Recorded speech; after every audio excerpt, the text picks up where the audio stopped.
So if you see, most of my good buildings all have courtyards, and I would always say this to the next generation: learn from historical Indian examples. Your secrets are all sitting here. Please don't look at Western architecture. Western architecture means spending more money, and you do this to please Western critics. It doesn't work. You talk to any of my clients, they're happy, very happy with my clients, because these are fabulous, fantastic buildings that will stand the test of time, and we have brought down the energy bills. Let me share another little secret with you. The best employees in my firm are women, and they come from tier 2 and tier 3 cities, and some are from villages. These women are highly ambitious. They are not like women from urban areas. They actually have a lot of confidence in themselves. But when it comes to English speaking skills, in terms of how you groom yourself, all that takes a little time.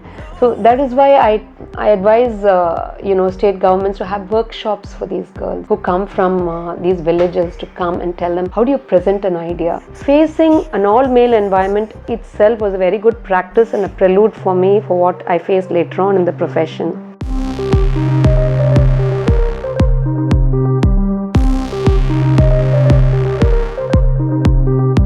Hi, after a long time, we're having an interview with architect Ponni. We're here to discuss about her architectural journey, her education, and the most famous Telangana Secretariat building. We've shared a lot of insights about architectural experiences, her views on the women in architecture, and how women would shape the future of architectural practice. In this video, we have tried to discuss more about what makes a woman more powerful in pursuing an architectural education, even when she was the only one in the entire college in NIT Trichy, and her masters in Cornell University, and her academic research in the Harvard University. It's an inspiration to talk with such a personality. To know more about her journey, please watch the entire video. You were the first women architect in NIT Trichy. So during that time, it would have been a greater challenge for you to face the architectural environment and the whole classroom itself. How did you handle it? Okay, there's a very funny story. I was the first woman undergraduate student in the whole of the National Institute of Technology, which means one girl and close to 2,000 boys. So entire institute was just huge, just the only girl. So it was such a huge challenge, because I graduated out of Church Park Convent. It's a very protected environment. I hardly had any male relatives, so to speak of. I came from a very conservative family, and there I was in an institute where there was just boys, no girls. Maybe one or two lady lecturers, but that's about it. So facing an all-male environment itself was a very good practice and a prelude for me for what I faced later on in the profession. So the architecture department per se was a smaller crowd. Again, I was the only girl, and I think it was a very homely setup. So I really liked the department. We had a wonderful teacher called Professor Ramanan. J. Ramanan is a very famous mountaineer and architect. So he put me at ease, and it was fabulous to be his student, and so on and so forth. So life rolled on. There's a lot of challenges, but I think being the only girl in such a big institute and being alone and facing all the challenges alone kind of prepared me to the architectural journey that came on. So if you see, even in practice, even today, I am one of the very few women architects who are practicing.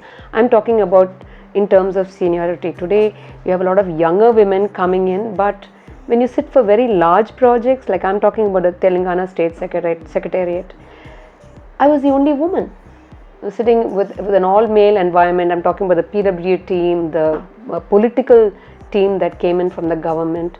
So my REC, which is we call REC by the way, NIT Trichy, my NIT experience prepared me for the road ahead, is what I would say. It was very useful. Okay, it would have been really tough when you crossed that phase, right? True. I tell you what, in academics, girls outperform boys. It's just the way it is. There are, of course, some very good male students. There again, I scored well. I was in the top 2% of my class. So that again prepared me for things that was due to happen to me later on in life. Even when I studied in the United States, I was the only Indian in the classroom. only Asians sometimes. So, and remember, I went to a Ivy League university, Cornell University, and of course Harvard later on. But there again, there is a lot in our country. There's something called gender biased prejudices. You have caste biased prejudices. In the Western environment, it is race biased prejudices. So I feel prejudices are part of our world, human world, and it depends how your early experiences kind of help you to handle those prejudices later in life. So it was a very, very learning experience. And remember, NIT Trichy was an engineering college, and that has helped me a lot. And I'll tell you why. Thanks to the fact that this was an engineering college, I'm more an engineer in my mind. Structurally, I'm a little strong. I can visualize things structurally. I can demand things out of my structural engineers. So I had a very firm technical foundation. Of course, the creativity comes along, and that's the reason why people like me take the profession. Our innate core competence is creativity, but having technical knowledge is very important for you to handle projects later on in life. Yes, it's actually truly inspiring for me. Who is your inspiration in the industry? How did you really think about starting your practice here? You know, it's very strange. I remember going for my visa interview in the American consulate after I finished up with BArch, and I wanted to study at Cornell University. And I remember the visa official asking me, what are you going to do in the US and how is that going to help you when you come back? Because I insisted that I would come back. And I think I was the only one in my batch. NIT Trichy, as you know, 90% of our students go abroad. I've been the only one in my batch, only one in my family and friends circle who came back to India. And why? Because most of my family members always went to the UK and US to study and came back to build this country. So I would call myself a nation building architect. That was always part and parcel of my thinking, that in NIT Trichy, and I would say even in the 8th standard, I had very, very nationalistic dreams. I feel India is the best country in the world. I feel Indians are a great force and race to reckon with. And this great country was going to be my future. So this is something I always lived with in my head, in my dreams. So it was very natural for me to come back. And I did tell the visa official that I will learn things from America and I will use them here to build my country. And God's grace, it happened. So I am a nationalist. I just believe in it. And that's the reason why I came back. And I was very particular on setting up a consultancy. I never thought I would marry Oscar. But because he came along with me back home, we happened to call our practice as Oscar and Ponni Architects. Today we are called Oscar, Ponni and Rahul Architects. My son is also an architect. He also went to the US to study and he's come back. Okay. So it's a very nice tradition that we have followed. Great. As a continuation of this discussion, what kind of change in your perspective actually your masters gave you? Like a global exposure, how did it influence you? If I am what I am, there are two countries that formulated this journey for me and inspired me. One is of course my motherland India, and second is the United States. The United States is where I learned a lot about global business, because I studied and worked there. So global business is very different from local business and national business. When you do business with somebody, you need to know the cultural background of that person. You need to get into that person's head and try to guess the reactions they may have to a business proposal. And I realized that this world, however way you would like to describe it, is still controlled by Europeans to a very large effect. Of course, Asians like Indians, Chinese, Taiwanese, Japanese, now they are all now coming into the fray of business. So I was very lucky in the US to work with an international group of students, international group of people. Later on, as I studied, I worked in an architectural firm. So that experience gave me this input into global business. And I think today, if you want to succeed, I'm not saying that everyone needs to do it. Some of us do need that extra push and pull, if I might add that. This exposure to global business is very, very critical to build your firm. It is extremely critical because the world now is all interconnected. Whether we like it or not, you can't just survive with local business. We have stock markets that are linked to the global stock market. We have investors coming to India to build projects.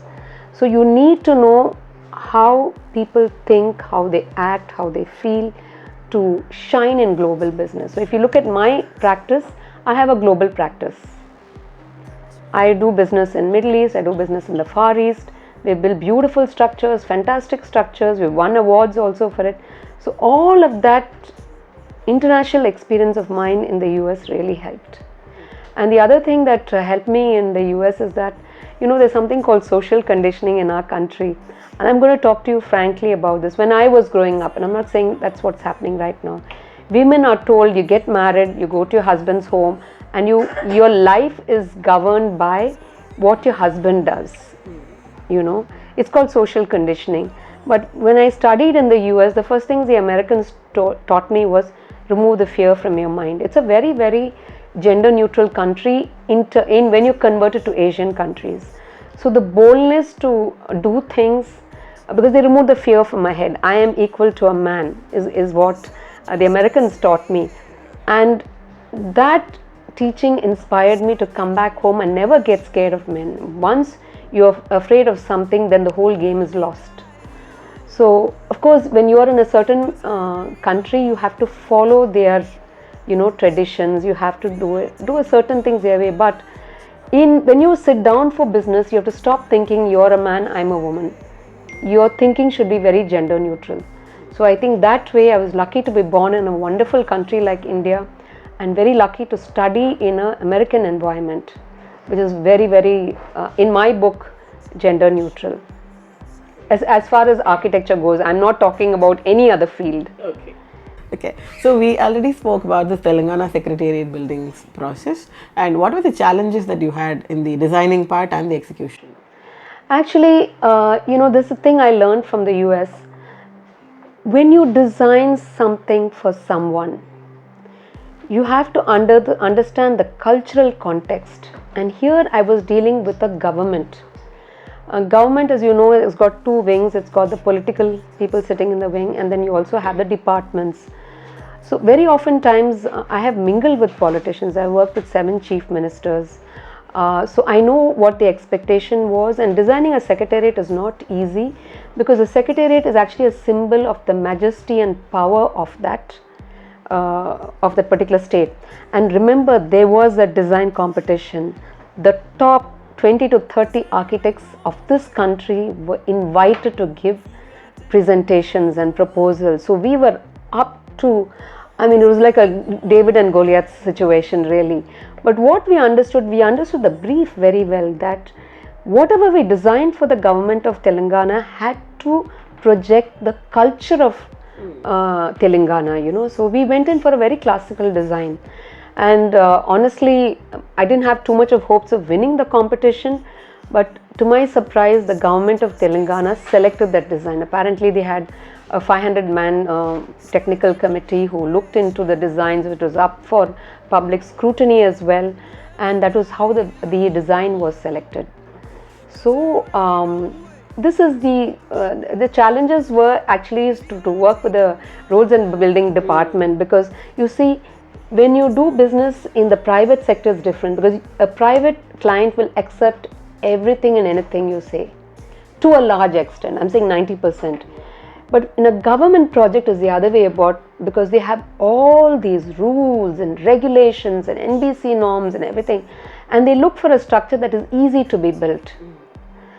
So government is full of systems, rules, regulations, laws.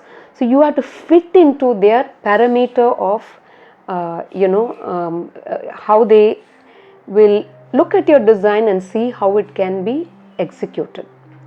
So that really was a challenge, and ours was a very classical design. And in this respect, I would give a lot of credit to the then Chief Minister of Telangana, because he understood our design. And here's where I say that leadership in politics and political clients is important, because the minute they accept their design, they would tell the contractors, Shapurji and Palanji, is Oscar and Ponni happy with your execution? hey, where in God's heaven would you find such a client? And because he had all this confidence, and he put a lot of onus on us, and we, mind you, it's not easy dealing with department, because sometimes a department overrides what you say, and that doesn't sit well with the political setup. So you get hauled up for it. It's always a plus and a minus. So I think working with government itself is a challenge, and somehow we manage it. Also remember, I come from a bureaucratic family. My dad was an IRC officer. There are 3 generations of IAS officers sitting in my family. My granduncle was Chief Minister of Kerala in the 1960s. So I come from a family that is more or less immersed in government environment. So I think it was easy to get in, but satisfying all the hierarchical layers of a government, very, very difficult. It's not easy. God was with us, and we had a wonderful client in the Chief Minister, so we managed to pull it off. Can you explain us a little more about the design process of? Yeah, I will tell you. You see, after our design was selected, we had a 2-week design charrette or a workshop with the government of Telangana, all the departments of Telangana, and very importantly the road and building department. So we had a huge meeting for close to about 75 people sitting in a hall. Can you imagine the pressure that was on us? So we had the politicians sitting, the IAS officers sitting, and all the engineers from the department sitting, and they went through our design from head to toe. Every part of the building, I'm talking of the proportions of the domes, the proportion of the building, the length, the breadth, the size of the rooms that went in, the architectural features, the materials, everything was put under a microscope. It's called a design workshop. I mean, the French call it charrette. So that charrette went on for 14 days. I remember, we would have meetings at 11 o'clock in the morning, which would end at 11 o'clock in the night. Okay. No food, no toilet breaks. I mean, we'd have those toilet breaks and food, but of course it'd be very scanty. Everybody's energies were focused on this project. Now, this was in the middle of COVID. Everybody had time. See, so at the end of this 15-day workshop, every detail, including the colors of the building, was finalized by the Chief Minister. Now, the Chief Minister was very, very cognizant of building construction, architectural styles. Can you imagine? Where can you find a Chief Minister who knows the difference between French Baroque and French Rococo? Okay, great. Amazing, amazing guy. So whatever we showed, I wanted high ceilings. I said I wanted 15 feet. Okay. And he gave it to me. Okay. I remember there from ground to 6th floor is about 14 feet. 7th to 11th floor was all 16 feet, or 6th to 11th floor was... Any specific reason for that? See, you have to remember that Oscar and I work on European proportions. All of our buildings have a 8 feet lintel, not 7 feet like is generally put. And in a climate like India, and that's something that we have to learn from history. History has taught us that higher the ceilings, cooler the space. Lower the ceiling, you're going to have a much more warmer environment. So I was very particular on having these tall ceilings because A, it's a government secretariat, you needed the majesty. Second, you needed that stack effect, So high ceilings means the warm air rises up. And then we had given vents and it goes off outside. We created a highly sustainable building because it was, you see, the inspiration of the Telangana Secretariat plan came from a temple. Oh, there is something called the Sita Ramachandra temple in Telangana. This is I'm saying this to clarify many, very different conflicts that came around. This was taken by the Sita Ramachandra temple in Telangana. It had a rectangular footprint. It had domes on its peripheral walls, and of course you had the main gopuram, so to speak. So we followed the exact same proportions of an Indian temple. So and remember, the temple always has a outer perimeter and then it's got the inner sanctum, whatever. But then you had a huge courtyard that encloses everything. So we brought in the courtyard complex, and if you see temples apart from the Garbhagriha, everything has high proportions. You know, I'm talking about ceiling proportions, the colonnaded ceiling proportions. So we had, I don't know, close to 150 columns or maybe 200 columns in this project. So this was a mere simulation of a temple. And we had 34 domes with 2 dome tower complexes. So this is something that the government really appreciated, because nowhere in the world, even the Washington DC Capitol building, it's got only 1 dome tower complex. Ours has 2. No secretariat anywhere in the world has 34 domes. And being a half engineer myself, I wanted PT construction, I wanted steel. And I told the Chief Minister that if you bring in steel, you can finish it that much more faster. We finished, see, the main building came to about 8.5 lakh square feet, and then you had all the peripheral buildings. All of that added to close to 12 lakh square feet. And I said, you want to finish this in 2 years? He said, only 24 months. Okay. We finished it, of course, 26 months, a little over 2 years. And I said, use steel. And he was fine with it. And I said, I want PT construction, I don't want shear walls. You know, the engineers there were talking about shear walls everywhere.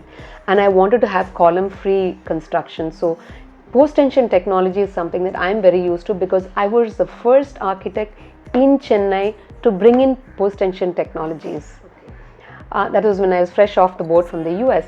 So when I requested all of this help, he said, go ahead. I mean, the Chief Minister, I think, was a lot better than even my private clients, because he was so open to new ideas. And I would not just give that credit to him, but I would also give it to the people of Telangana, the Department of Telangana, because they had brought in engineers from the US for this very purpose. They brought these guys in to make sure that the latest technologies were brought in. So this was the process, and we stayed in Hyderabad for close to 3 years. 6 months before the project started and 6 months after the project ended. So the reason it came out this well is because we sat there in Hyderabad, and every little doubt they had, everything was cleared by us. And we worked with a wonderful contractor called Shapurji and Palanji. They are the world's best, largest contractors, and it was a great pleasure to work with them. Being a lady, yes, no one took me seriously in the beginning. And I remember the many conflicts I would have, and they would always make eye contact with Oscar. Why don't you control your wife here? Or why is she troubling us so much?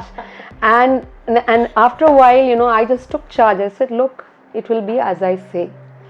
And that is where I give a lot of credit to the Chief Minister of Telangana. He encouraged women. He encouraged, and he had a lot of confidence in me. Naturally, I mean, I was US educated, India educated, and the minute I knew I was an NIT graduate, it made him that much more comfortable, because he knew that NIT Trichy is the best in terms of technical superiority. So that was a huge plus I got from the government. So, and in this respect, I would compliment the central government and our own Tamil Nadu state government. So you see, Tamil Nadu, Telangana, in the central government, they give a lot of support to women these days, and I think that should be a trend that should follow, because that gives us a lot of moral support. So that really helped. I mean, I had my challenges yet, and I will tell you one more thing. The site meetings started at 10 o'clock in the night. It would end at 2 a.m. in the morning. Okay. Practically every day, and it gets very cold in Hyderabad. The winters are terrible. So I would sit there with my teeth chattering, looking at my drawings and explaining things to the minister in charge, So these are the challenges that women face. But until you are up to the job and you have that passion in your field, this can never go ahead. So the design process, if you ask me, the concept, the finalization was all fine. But remember, throwing a bunch of drawings to the contractor to build doesn't work. You have to stay there. You have to supervise what they do, because contractors oftentimes compromise in materials. They compromise in design. They try to influence the client and say, by the way, change all this, otherwise you can't finish it on time. So those were the challenges I faced, and I'm telling you, I sometimes don't think I'm a lady. I just go ballistic when it comes to not compromising on my design. So you have to be that non-compromising type if you want to make it. Great. So actually, when you explained that a temple was an inspiration for the design, is it like a sustainability perspective also? Absolutely. I'm very happy you asked this question because the Telangana Secretariat in Hyderabad is the only secretariat I know in India. Maybe facts have to be checked, but the best of my knowledge is the only gold rated IGBC building. So that way sustainability was covered to almost just about every element, and you have to remember from day one most of our buildings, and I would say 90% of our buildings are either LEED rated or IGBC rated. And sometimes clients don't look at these ratings. Even if they don't look at it, we make sure that it's applied. Sometimes clients don't want the rating, or they may find it a little expensive. So if you see, most of my good buildings all have courtyards, and I would always say this to the next generation: learn from historical Indian examples. Your secrets are all sitting here. Please don't look at Western architecture. Western architecture means spending more money, and you do this to please Western critics. It doesn't work. You talk to any of my clients, they're happy, very happy with my clients, because these are fabulous, fantastic buildings that will stand the test of time, and we have brought down the energy bills. See, in the Telangana Secretariat, we have this huge courtyard. Now, you have to remember, the courtyard is nothing but a heat exchanger. The hot air from the inside comes in, and then they rise up. The cool air goes back into the building. So, it's nothing short of a heat exchanger. And in a tropical climate, you need to have that constant change of air changes. And you can do it naturally. Why do you want to waste money? And the other thing I always tell the younger generation, please don't use glass. Just like that, because glass works out well for a Western environment, not necessarily here. When we think of the context. Yeah, and it's, it's not a great sustainable element if you ask me. But there are clients of mine who come and say, look, I want a Western-like building. My investors are from the US and they want to see a very American building. Sure, we design an all glass building, and I think glass has its merits. It depends how you use it. So I think learning about materials is very, very important. About the function of the Telangana Secretariat design. Now, what we have done is we've got a corridor that links up with all the spaces. So you have the courtyard, then you have the veranda, and then you have the rooms. That's just how we've created this, because as you know, in a secretariat you need a lot of waiting spaces for people to mill around. They come to meet IAS officers and departments. So we had a 12 feet wide corridor. And the way we designed the functionality of the building is that we took each department. There is always a minister, there is a IA, principal secretary, and then you have secretaries below, the smallest IAS officers. Then you have section offices. So first we immersed ourselves into how government functions. So we got this template from them, and I had to use my brain a little bit and say, this is the hierarchy.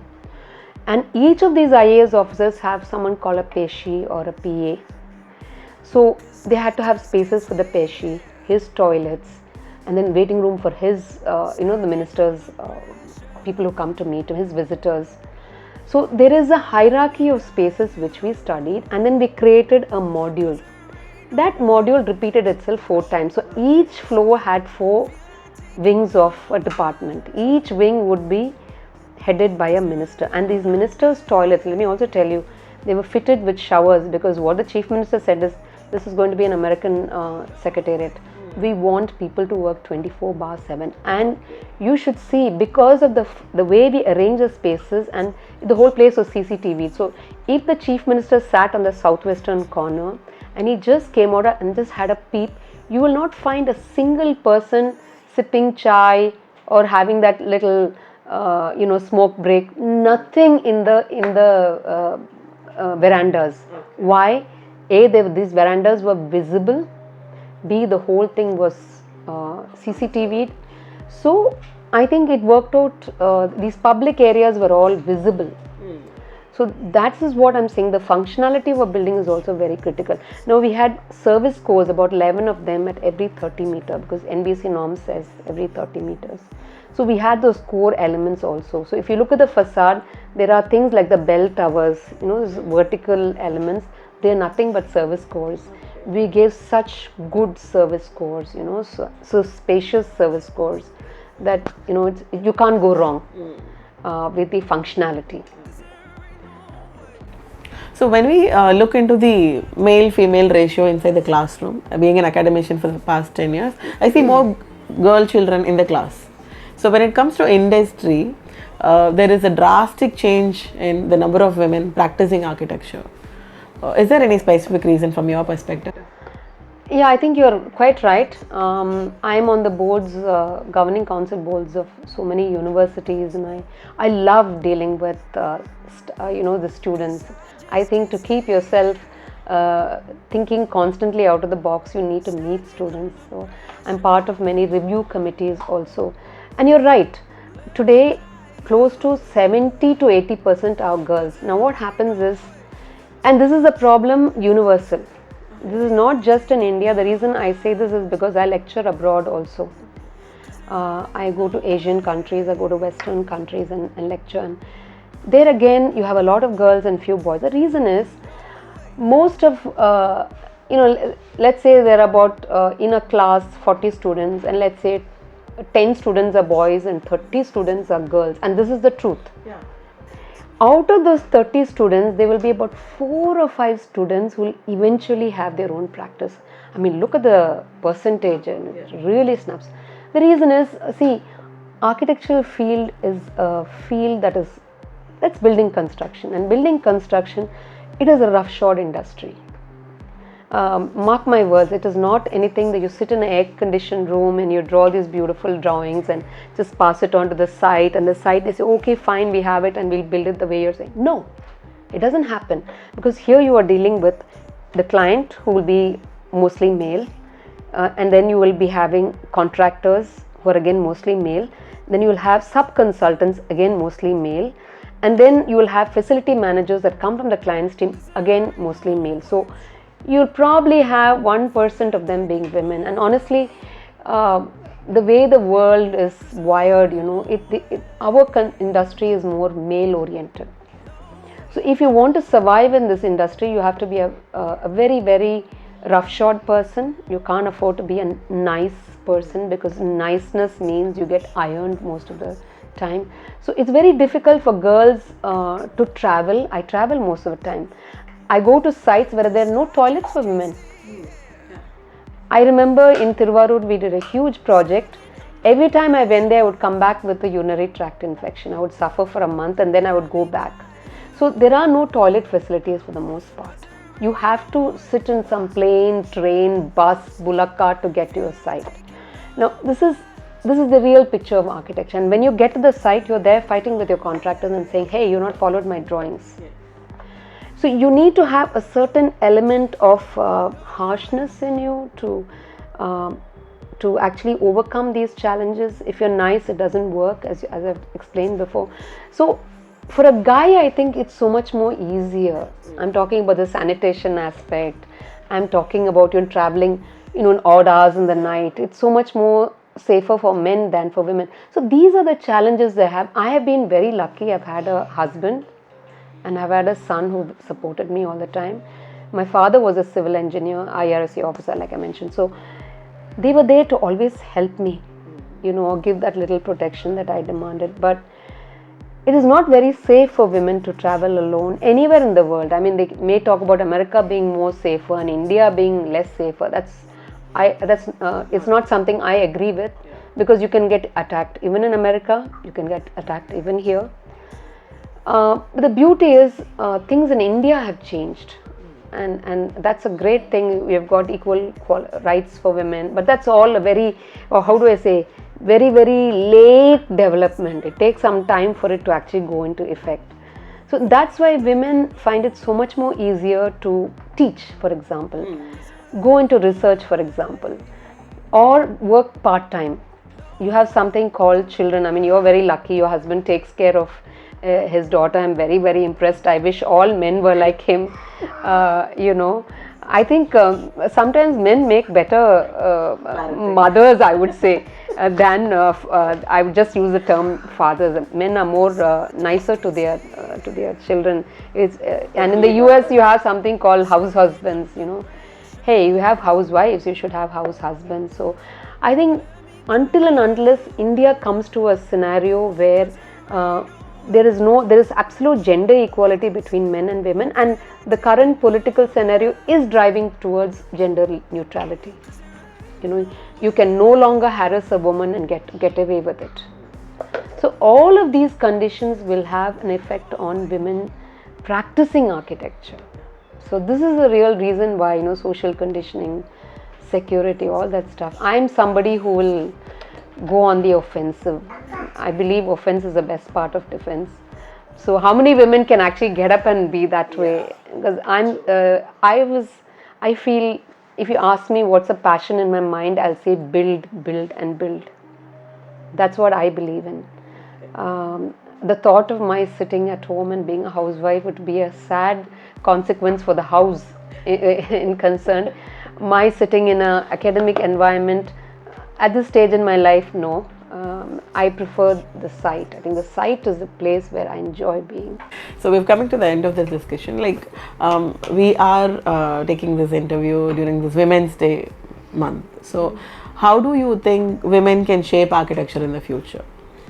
Let me share one thing about women, because I am in the academic field too. The best architects in the world have been good academicians also, just for you to know. My inspiration, of course, is Zaha Hadid. I think she's a wonderful woman, a Middle Easterner who made it in a very European place. So she's certainly a great inspiration for me. And for the best part of her life, she taught. And she continued teaching students, even though she had a very hectic practice. So I like to go along her ideals of being in academia and being in practice. Now, what's a message I can give young women? I would always say that follow your heart. Never look at challenges not as challenges, but a step to success. For me, a challenge presents a situation where I can rise above it and become even more successful. And that is how successful people are measured. How many challenges have you overcome? Have you seen a challenge and then run away? But if you meet the challenge and go ahead, then you automatically become successful. So if you are a lady architect, then you have to look at yourself and say, how do I want to be remembered 30 years from now? Do I want to be remembered as a housewife? Do I want to be remembered as just as an academician, which is also very good, by the way? Being in academics is not easy. Or do I want to be known as somebody who changed the landscape of a country? Now, I consider myself as a nation builder. By virtue, I'm doing the 300 crore the Coimbatore Grand Library and Science Center. We have modeled it along the NASA lines. So I was lucky. There again was a competition. I was fortunate to be selected. The state government of Tamil Nadu is one of a very, very good governments, I would say. I would rank them number one in terms of pushing women to the front line. You have the PWE department, is just full of women. They have me on the architecture side. So I'm very happy to be working with the Tamil Nadu government. I think they are a model for how women should be pushed into the workforce. So I would tell young women, follow your dreams, work hard. There is no substitute to working hard, just no substitute. Work smart, I'm not saying no, but know your dreams, have clarity and work towards that dream. I think anyone would achieve success. It's just not an architect, but any woman in a chosen field. I feel the wealth of our country sits in rural India, and it is a crying shame that they are all bottled up here or forced to migrate and then come to Chennai, and then they get overwhelmed by what they see in urban areas. And here's why I always advise the government on public education. How can we bring these women, give them that kind of confidence? And I think your question you asked is about how do you build confidence in women, and that too from rural areas. Let me share another little secret with you. The best employees in my firm are women, and they come from tier 2 and tier 3 cities, and some are from villages. These women are highly ambitious, very looking. They are not like women from urban areas. They actually believe have a lot of confidence in themselves. But when it comes to English speaking skills, in terms of how you groom yourself, all that takes a little time. So that is why I advise state governments to have workshops for these girls who come from these villages, to come and tell them, how do you present an idea. So that's something, it's a PR class. How do you present an idea? How do you convince a client? And language should never be a barrier. And always remember, we are all pro vernacular. I mean, pro Tamil, pro whatever vernacular. But you need to have English speaking skills if you want to climb up the corporate ladder, or you want to climb up the MNC ladder. You can get away with not knowing English in government sector, but you cannot do that in, at least that's my experience. So if there are workshops for them, how do you practice English, how do you speak in English? I mean, it's a good idea, there's nothing wrong with it. I am a firm believer in Tamil. Tamil is my mother tongue, and I prefer to speak in Tamil. Now you ask me all these questions in English, so I'm answering English. I'm very, very thrilled and happy to promote Tamil, if you will. But I think this confidence building measures happens, there's got to be courses in America has it. They have courses in PR, public relations, business management. These are two critical areas that are taught to students in their core courses. We don't have it here in India because we blindfoldedly close our eyes and follow the British model. In America, it's different. Architects are taught business skills, risk management. They're taught how to bridge the gender gap. These are things we ought to actually bring into our academic curriculum and syllabus. And also remember, in America, I remember my first class in Cornell University, I had to just get up on the stage and talk about what knowledge I have brought from India. Okay. And it was such a terrifying experience because I was not used to getting up and addressing 100 odd students. And I had a problem because I'm from India, so my diction and my accent was different. But I picked up the nerve to get up, and this happened in Harvard University, by the way, to get up and say, look, I'm from India. This is the best country ever. I come from an ancient civilization. Maybe I can share information with you. You can learn from me. So I think it's a lot of self-confidence, tannambikai we say in Tamil. That comes from the home environment, and I always tell girls, once you decide to take up a profession, don't feel shy about anything. You have to forget the shyness. It doesn't work. It doesn't. On the same footing, you can't be aggressive, because if you're aggressive, being a woman in this environment may be taken as arrogance. It happens to me all the time. So you need to get the midway of how you talk and present your ideas to people. But I think in the life and times we live in India today, we've got 33% of reservation for women passed in the assembly. I don't know when it's going to come to effect, but the minute that comes to effect, you will see a huge sweeping changes, because I'm telling you, it is the women of our country that's going to make all the difference, and they will be the leaders of society. So I think it is for us to give that confidence. Thank you so much, ma'am. Thank you for spending your time with us, and it was truly inspiring. Thank you so much. Anytime. Bye.